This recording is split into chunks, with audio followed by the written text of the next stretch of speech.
next topic on today. So that is Simplex method. So this is nothing but it is again will be an iterative method. Okay. So iterative method in the sense means you have to set up you have some procedure is that procedures you have to follow.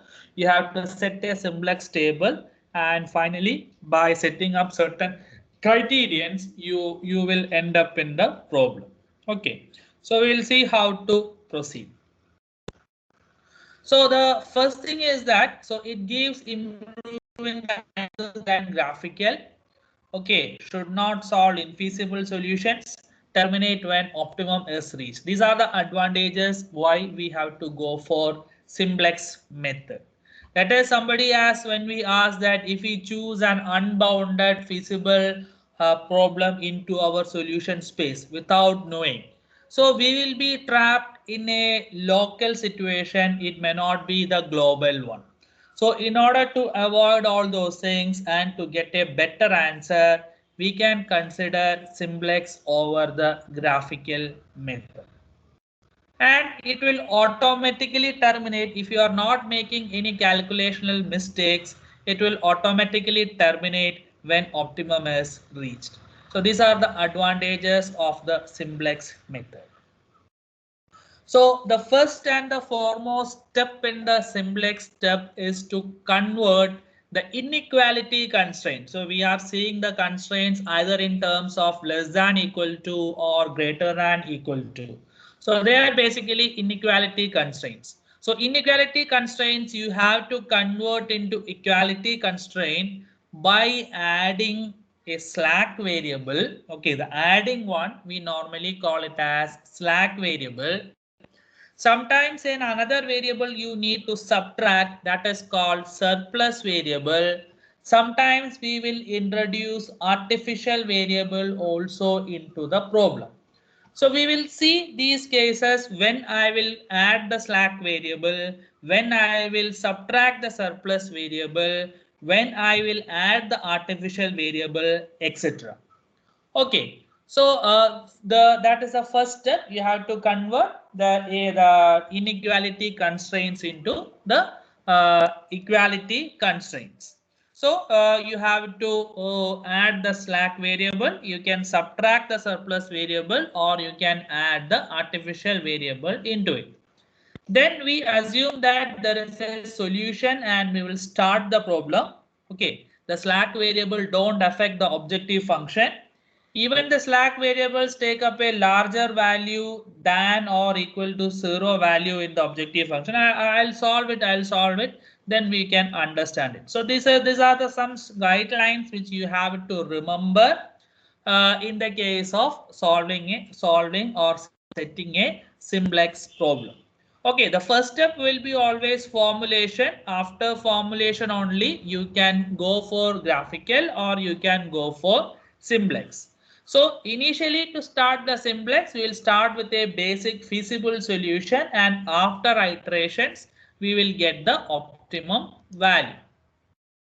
So you can see I have taken a problem over here. The objective function is to maximize z equals 11x1 plus 4x2 subject to the constraints 7x1 plus 6x2 less than or equal to 84, 4x1 plus 2x2 less than or equal to 32, x1 comma x2 greater than or equal to 0. So this is the objective function. The objective function is to maximize.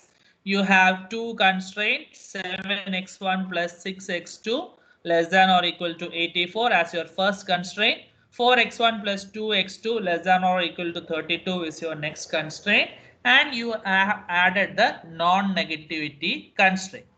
So the step one normally in the simplex table is to convert a problem into a standard form. Okay, to convert the problem into a standard form. So how will you convert it? How will you convert a standard? How will you convert a problem into? Pardon me. Sir, we can use metrics for that, sir. Which one? Like I have three equations, we can solve all of them together now by putting constraint equal to. We can solve I'll it by I'll come to it later. I'll come to that yes. part later. Okay. So I have given the problem something like this. So we have maximize z equals 11x1 plus 4x2. So subject to the constraints 7x1 plus 6x2 less than or equal to 84. Then the second constraint is 4x1 plus 2x2 less than or equal to 32. And finally, you will have x1 comma x2 greater than or equal to 0. Okay, so this is a given problem. Okay, so this is your given problem. You are formulating it from the set of statements provided to you. So the step one is to convert, okay, convert inequality equality. Okay, convert inequality to equality. You can solve this in graphically and you can also see the results. Then you will be able to know why this conversion is required. So this conversion basically will gives you an idea that why we are not going into the solutions, why we are not going for the metric solutions directly in these cases. Okay, now how the inequality is converted into equality. So what I told you, we have to add the slack variable, or we should subtract the surplus variable, or we have to add the artificial variable. Okay, now if your constraint is having less than equal to symbol on your RHS side, okay, if your constraint is having less than equal to symbol on your RHS side, we will add the slack variable. Okay, we will add the slack variable when the constraint is having less than equal to symbol. Okay, so slack variable is nothing but that we are taking that value will be a positive value, either a positive or a zero value.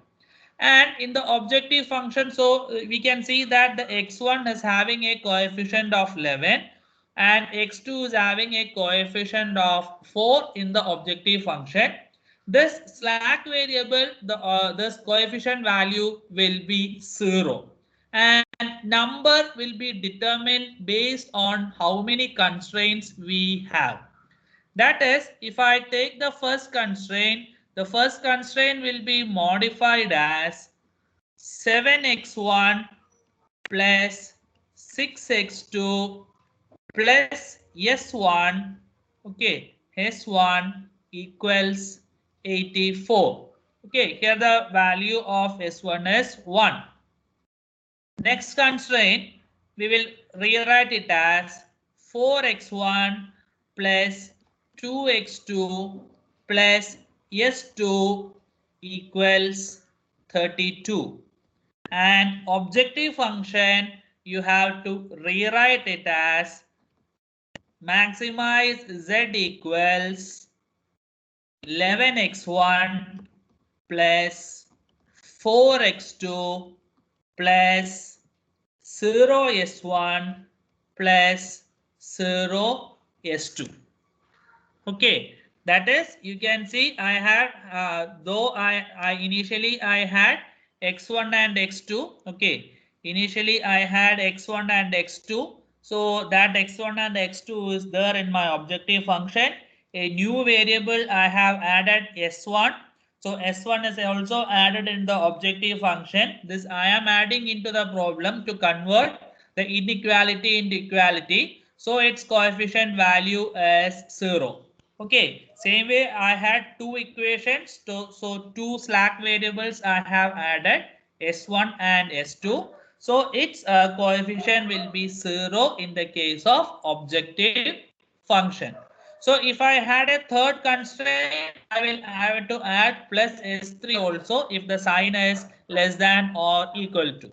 So that plus S1, S2, whatever I am adding, okay, so that plus S1, comma, plus S2, whatever I am adding into the problem, that is called as the slack variable.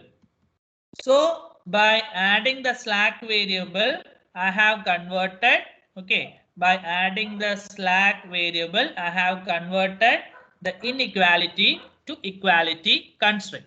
Okay, the equality to inequality constraint. Is this clear? Any doubt in this? Is the conversion clear?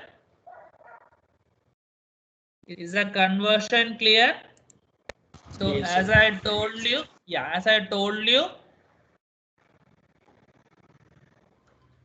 so as I told you, if the RHS is less than or equal to symbol, we will add, okay, so we will add slack variable, okay, we will add slack variable.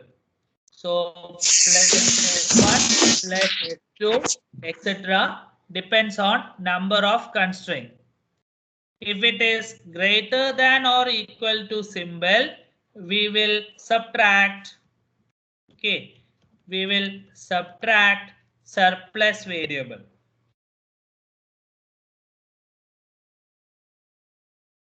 Okay, surplus variable. So minus S2 minus S1 etc. Okay, so this I will come to this part, I'll come later. Here we need some modifications to solve further. If it is greater than or equal to, we need some modifications to be done to solve the problem. So I'll come to that part later. Any doubt? Somebody's mic was open. Any doubt? And finally, I have to add my non-negativity constraint that also will be modified x1, comma x2, comma s1, comma s2 greater than or equal to 0. So this is the standard form. Okay. So convert the inequality into equality. So that will give, that is modified my problem right now. Okay. So now I'll go to the next step. So next step is to establish the initial solution. Okay. Next step is to establish the initial solution. Okay. How will I establish the initial solution? So for getting the initial solution, so the variables in my problem, that is x1, okay, the initial variables in my problem x1 and x2. So I'll take x1 and x2 equals 0, okay, x1 and x2 equals 0. What I'll get from the constraint 1, okay, what I'll get from the constraint 1, S1 equal to 84. S1 equals 84. What I'll get from the constraint 2? Is equal to 32. Yeah, S2 equals 32. So that is my initial solution. Okay, this is my initial solution indicating, okay, what does it indicate? What does it indicate? It indicates the idle capacity. Okay, it indicates the idle capacity of the plant. Sir, it's maximum capacity, no, sir, 84 and Yeah, that's 32. the maximum. That is the maximum capacity, maximum idle capacity of the plant. Okay, so if the plant is unutilized, this much usage of the plant is basically wasting. So it gives us the idle capacity of the plant. Once this is done, the next step is to set a basic simplex table. Okay. Set a basic simplex table. What are the terms in this simplex table? X1, X2, and S1, S2. Yeah, I'll come.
Okay, so I just made some table over there. So the first term, okay, the first column, that is called as Cj. Okay, that I'll not. Okay, sorry. So that is called Cj. Okay. So Cj is called as the coefficient or contribution per unit. Okay. I'll write those descriptions later. The second column is to write product mix.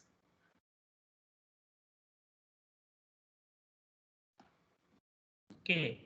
That is called product mix. The next column is called solution constant.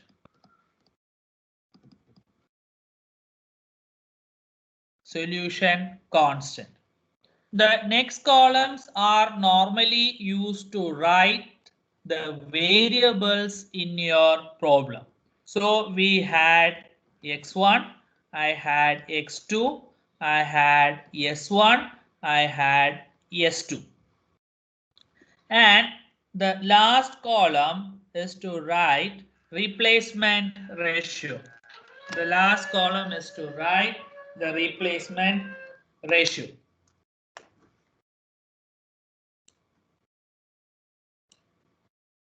Now, the column above, okay, the column above this terms x1, x2, s1, s2, the row above this, that is used to write my objective function coefficients. What is the coefficient of x1 in the objective function?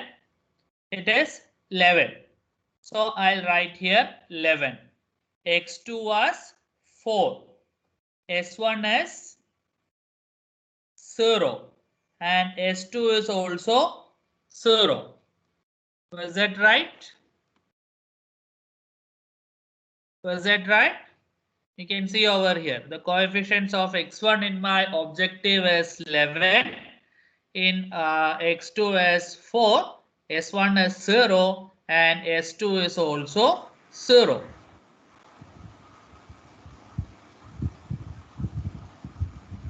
Okay, so that I have written over there. Now the space below to it, okay, the space below to it, anyone have any doubt or any issues?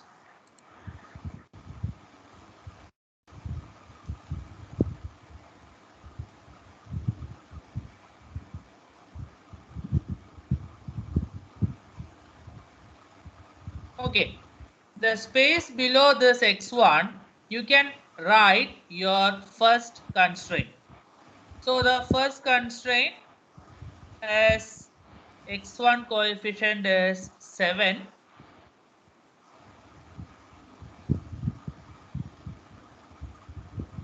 X1 coefficient is 7. X2 coefficient is 6. S1 coefficient is 1 and S2 coefficient is 0. Same way, from the second constraint, the value here is x1 coefficient is 4, x2 is 2, s1 is 0 and s2 is 1. You can see from the standard form. You can see from the standard form. So the same one, 7, 4, 6, 2, okay, 0, 1, sorry, 1, 0 and 0, 1 is entered over here. Okay, and solution constants, you can add the RHS side of your equation. So RHS side of the first constraint is 84 and second constraint is 32.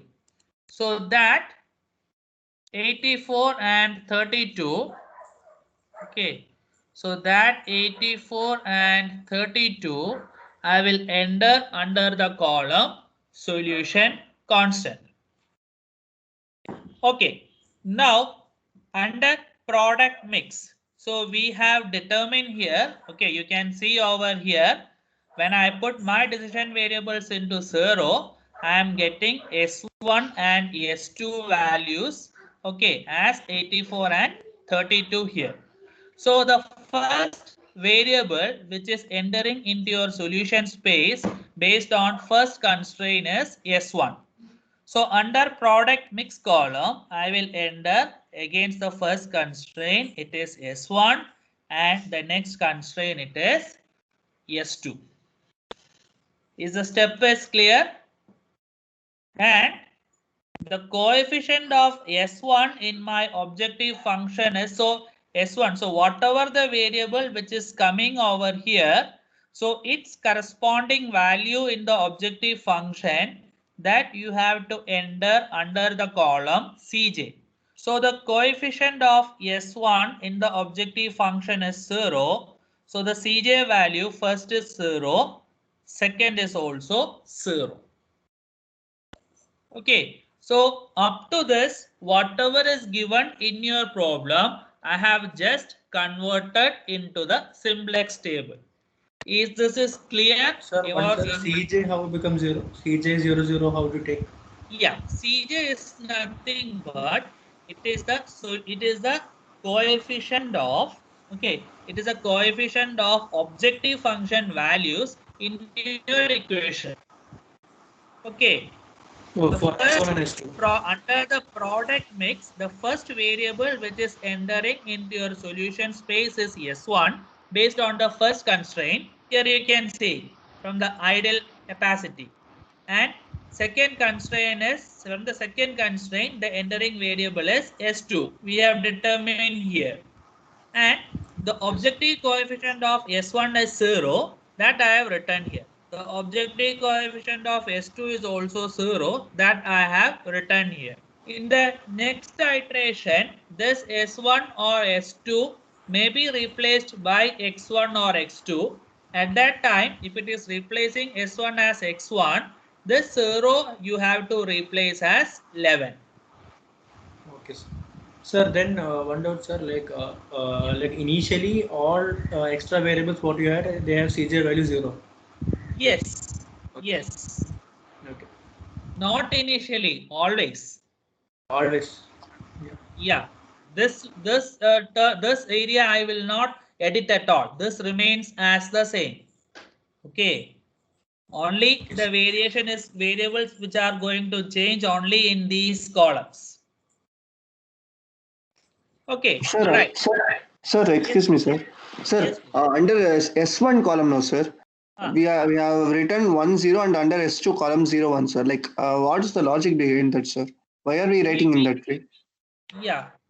So I had an inequality constraint. The constraint here is given as inequality. Inequality will be converted into equality by adding a slack variable. So I had two constraints. First constraint, I added the slack variable S1. Second constraint, I added the slack variable S2. So this is nothing but S1 plus 0S2. I don't want to confuse it, so I just omitted that term. Here this will be plus 0S1 plus S2. It means the coefficient of S1 is 1 and coefficient of S2 is 1 in the case of second constraint. That is what I have written here. This is So 1 you 0 are just plus writing in 0. terms of matrix, like something similar to matrix form. This is basically matrix. This we are going with respect to matrix only. We are solving it. Okay. All the matrix operations are applicable here. If we talk about the linear algebra, it will start from vectors. It will move into homogeneous equations. Then it will form into the matrix and finally the solutions. This is similar. Okay. I don't have time to start from the scratch or basics. If you want to start from the base, you can refer the book Linear Programming by G. Hadley. It will give you the start from the vectors, the scalars vectors, and how to solve, how to come to the linear algebraic equation. That is clearly written in that book with various sets of what theorems, okay, and how to validate the theorems, so etc. It is mentioned over there. Okay, is your doubt clarified? Yes, sir. Yeah. Now I'll move into the next row. So the next row, that is called set J. Okay, the next row is called set J. So set J means it is contribution loss per unit. Okay, so set J equals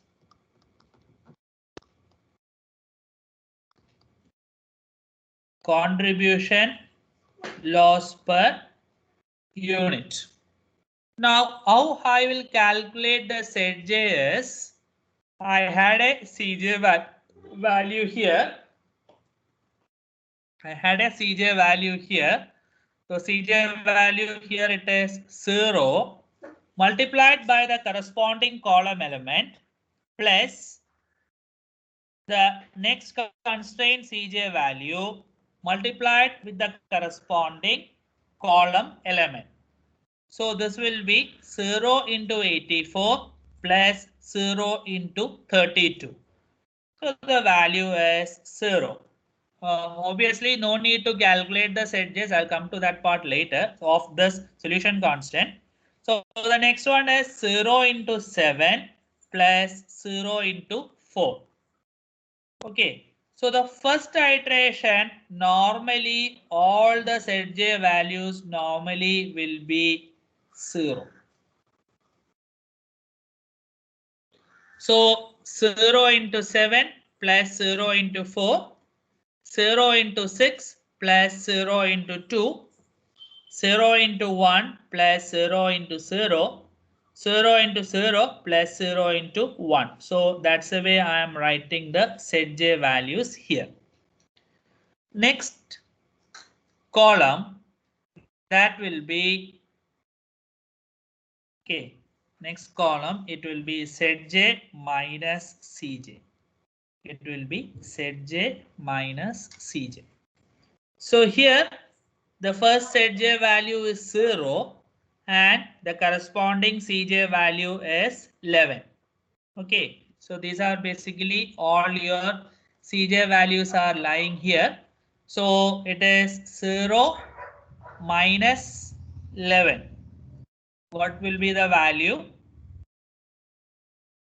0 minus 11. It will be minus 11. The next one, it will be minus 4.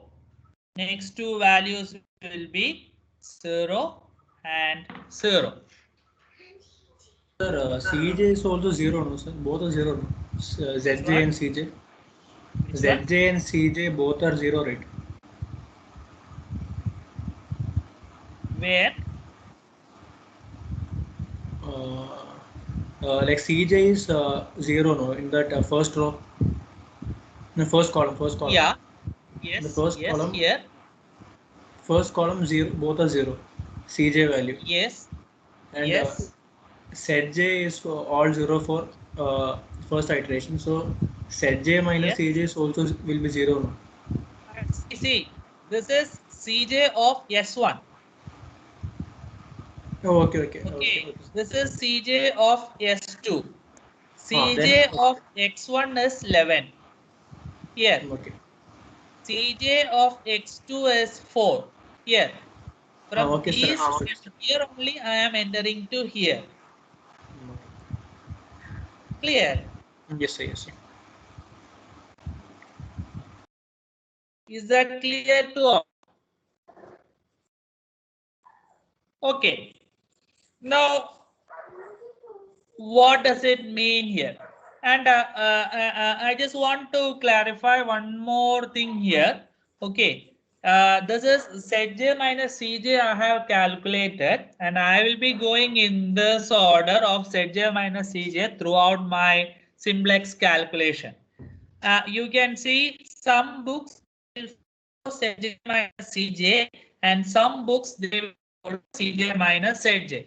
Even if you are comparing the notes with the other class people, they may follow Zj minus Cj or they may follow Cj minus Zj. Both are correct. Only thing how to interpret further, that is only going to vary. Okay. So if whatever you are following, please follow with a certain consistent notations. That's all. Okay. If you are following Zj minus Cj, follow in that pattern. If you are following vice versa, follow in that pattern.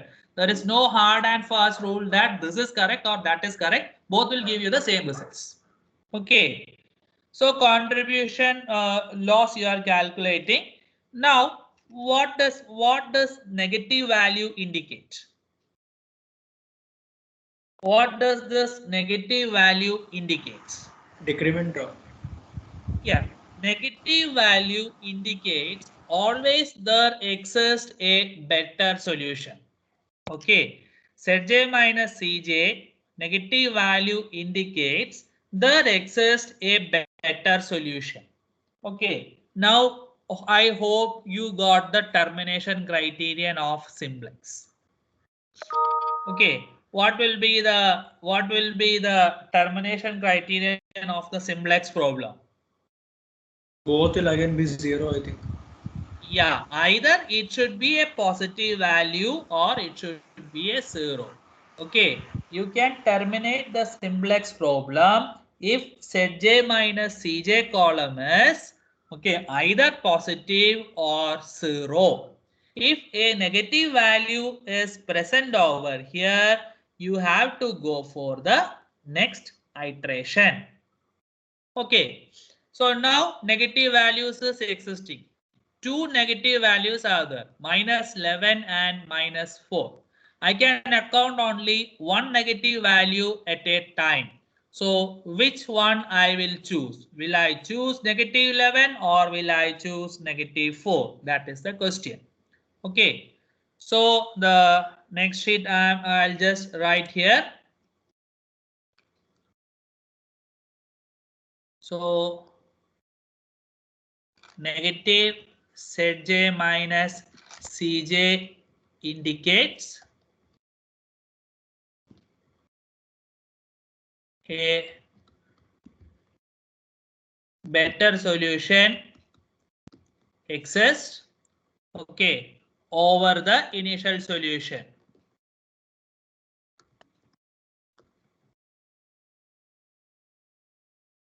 Over the initial solution.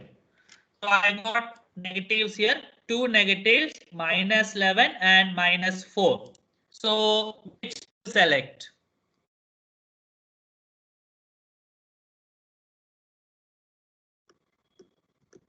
Which to select if two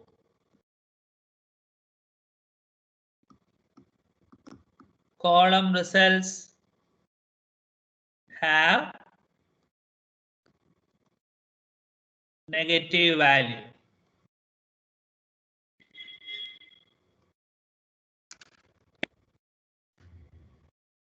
negative value. So the selection will be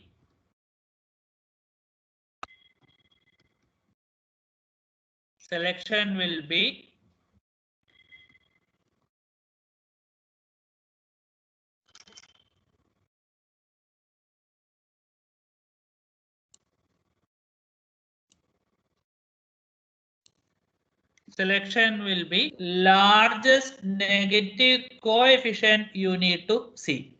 Okay, largest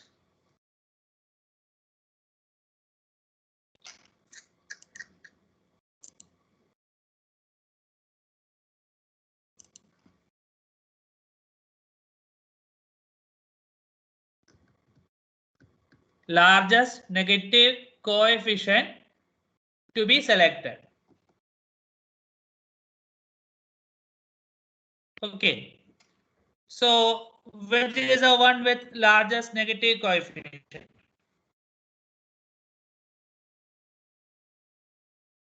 The first one.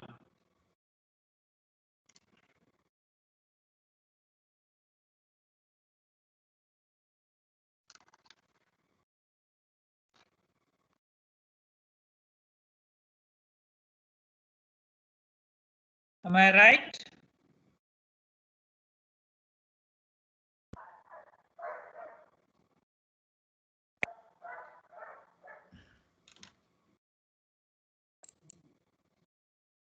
Is the selection clear?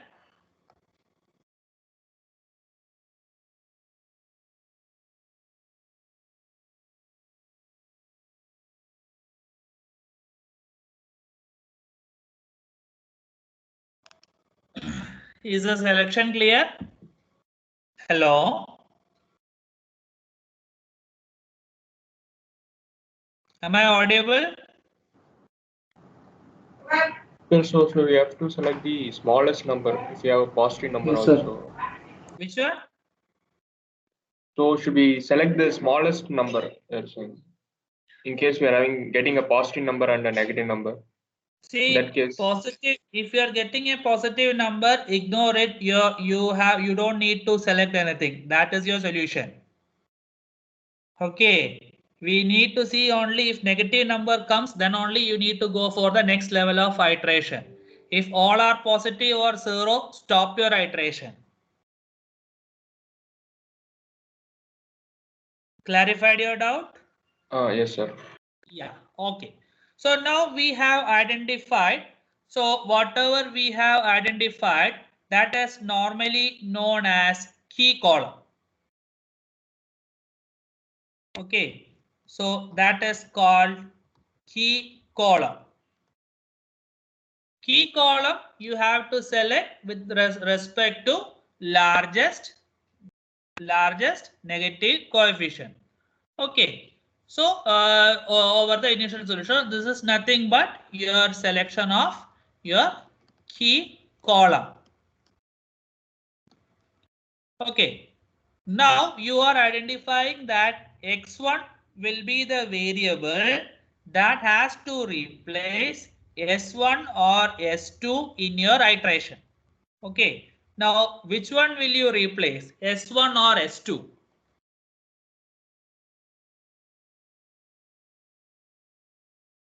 Which one will you replace, S1 or S2? That you are going to determine based on the replacement ratio. So the first replacement ratio you will be determining, you have the value of under the column solution constant as 84 and the term under your key column, that is 7. So the first replacement ratio will be something like, it will be 84 by 7. What's the value is?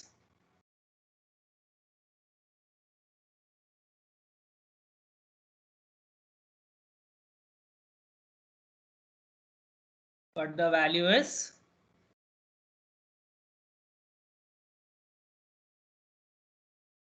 Value will be 12.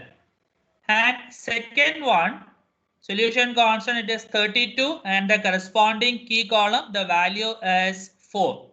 So it will be 32 by 4 equals 8. Okay. Up to that, is it clear? Is this clear?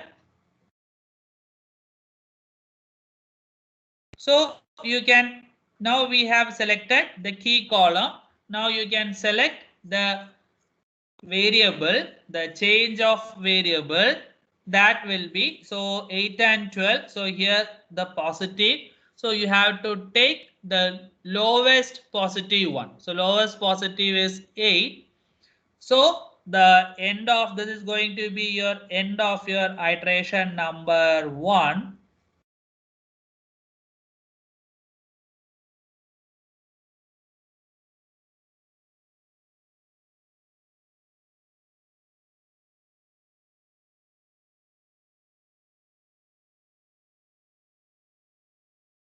So the end of your iteration 1, you have selected the lowest positive one. So lowest positive one you have selected as your key column.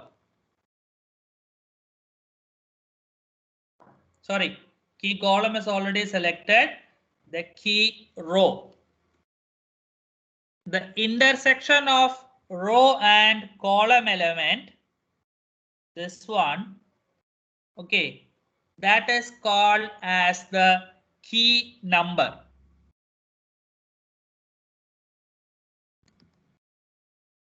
Okay, that is called as the key number.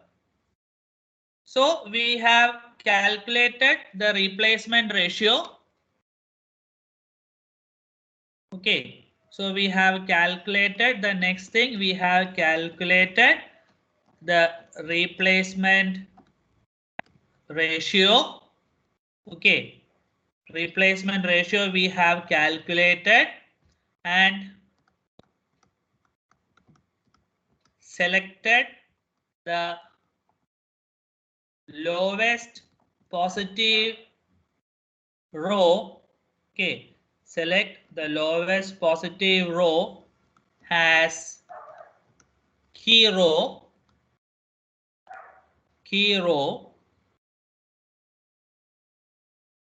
and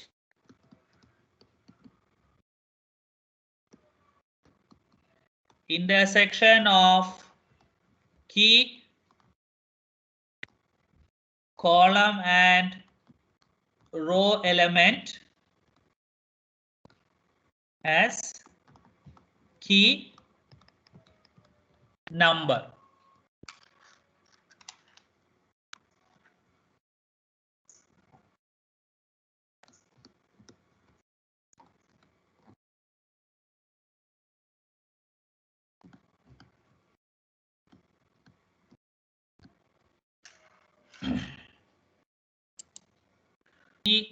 Any doubt in the iteration 1? This is the end of your iteration. So in the next iteration, x1 will replace s2.